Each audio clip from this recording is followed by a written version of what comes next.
Cette vidéo, je vais la consacrer à la méthodologie de dissertation philosophique. Mais d'abord, qu'est-ce qu'une dissertation philosophique?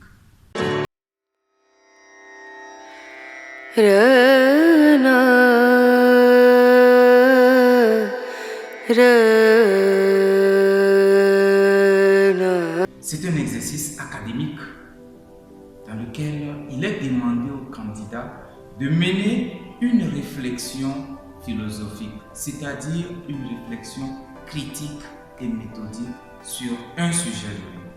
Et généralement, tout sujet qu'on vous pose un problème, si je peux me répéter ainsi. Un sujet de philosophie pose un problème. Et vous ne pouvez pas faire une bonne dissertation philosophique tant que vous n'avez pas détecté le problème et tant que vous n'avez pas problématisé le sujet.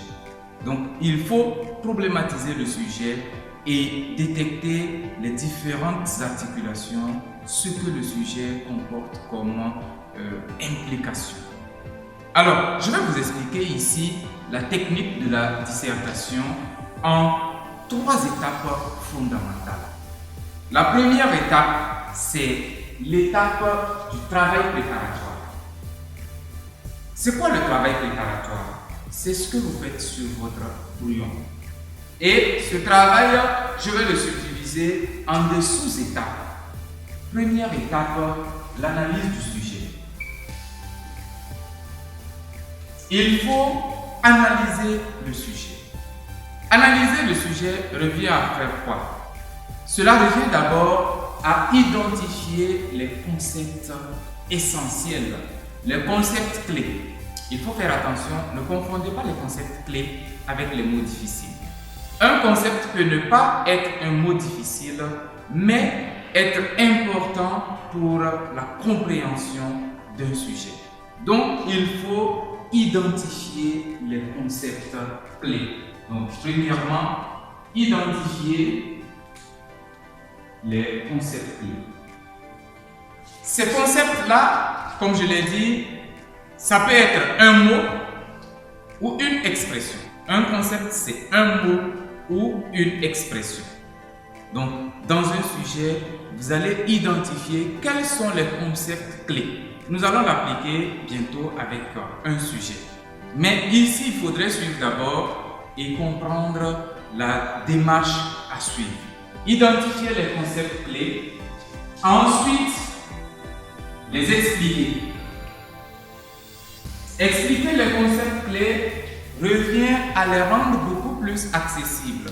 Il s'agit de vous montrer comment est-ce que vous les comprenez.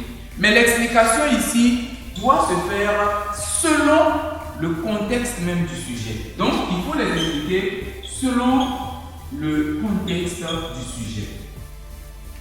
Alors, comme on le dit, un mot n'a de sens que dans un contexte. Et vous n'allez pas prendre un sens général pour donner à un mot dans un contexte où il a un sens particulier. Donc, il faudrait expliquer ces concepts-là selon le contexte du sujet.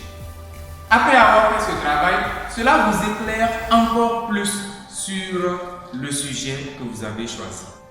Et vous allez maintenant passer à l'étape de la reformulation. La reformulation du sujet.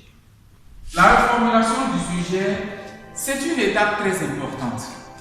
Il faut redire le sujet de manière à montrer que vous comprenez ce qui est demandé. Qu'est-ce qui est demandé? Est-ce que vous comprenez vous-même le sujet?